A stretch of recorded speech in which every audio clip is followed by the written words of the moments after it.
Welcome back to Nasdaq Trade Talks. I'm your host, Jill Malandrino, Global Markets Reporter at Nasdaq. We've been coming to you live from Inside ETFs in Hollywood, Florida.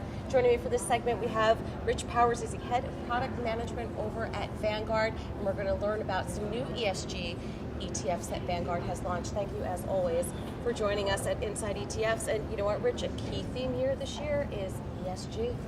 Yeah, no, it's been a popular topic for our clients for a number of years. We've offered an ESG mutual fund for a number of years, but what we heard resoundingly was investors wanted access to ESG by an ETF wrapper.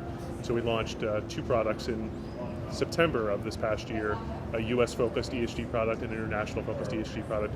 They've gotten off to a great start in terms of investor adoption and great client conversations. Do they differ at all, with the exception of the stocks being housed in the US and international, but are the themes relatively the same? Because I know Europe, they have a really strong ESG presence. You're right. The methodology for both products is the same. Mm-hmm. So it's exclusionary indexes that remove companies that are involved in the production of alcohol, tobacco, firearms, fossil fuels. And then there's also removal of companies that don't have diversity policies, as well as those companies that are involved in certain controversies. We apply that for both the U.S. as well as the international product. All right. Now, I mean, you've had an ESG mutual fund for years, but do you think this is going to be a longer-term trend and not just something that's hot for 2019? No, I think this is a long-term trend. We hear consistently, whether it be individual investors, advisors, or institutions, that they're looking for a way to deliver ESG to in their portfolio or to their end clients, and so they're looking for products that offer broad market coverage while also allowing an investor to invest with their preferences as it relates to those types of companies. And I'll ask you the same with ETFs. I feel like every year we ask, do you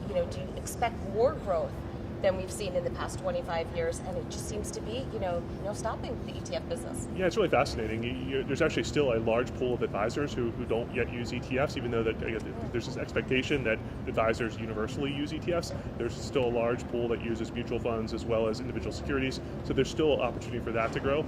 And then the individual investor really is just getting started with respect to ETFs, and so that'll be a catalyst for additional growth. The last thing I'll say is institutions are starting to look at ETFs as a really viable alternative to futures and options.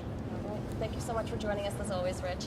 And thank you for joining me throughout the day. I'm Jill Malandrino, Global Markets Reporter at Nasdaq.